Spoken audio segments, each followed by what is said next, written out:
It's Doug Coy for SoWhatDoYouThink.com. Well, I decided to write a little editorial on something that kind of hit me today, so here goes.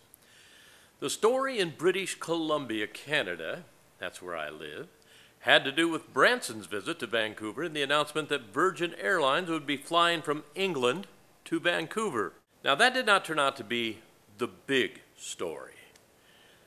When Branson landed, he was greeted by the Premier of BC, Christy Clark. Now, they had a brief conversation, and Branson said, hey, I'd like to take you parachute behind the boat, the parachute type of thing. And she said something to the fact like, hey, well, I would like to take you surfing, cold water surfing in British Columbia, Canada. So, no problem there.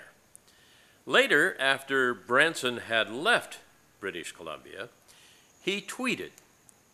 And what he tweeted was, hey, Christy, I didn't tell you, but, it's something to this effect. But it was something like this.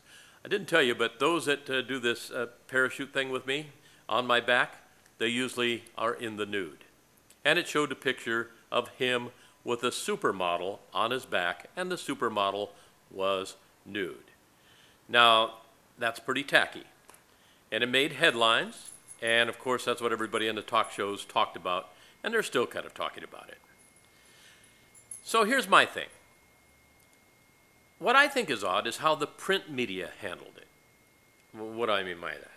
Now, most ran many stories about this. What Branson had to say, what Christy Clark had to say, what the people had to say, what different people in government had to say about Branson, this billionaire that made these tacky remarks. And everyone knows that nothing sells the news like naked supermodels on billionaires' backs. It just sells papers, right? So while they were kind of trashing Branson for his tacky remarks, they were being just as tacky by running over and over again the pictures of Branson and his parachute-flying supermodel in the Buff Buddy.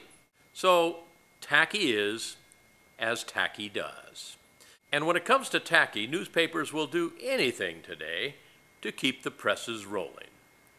So we wonder why we have such a moral decay in our society. Just read the headlines and see what garbage, one-time respectable papers put into print. If it bleeds, it reads used to be the way we sold newspapers. Today you can add, if it's in the buff, it cannot be printed enough. So, what do you think? This is Doug Coy. And by the way, you'll notice I didn't put that picture up. Have a great day.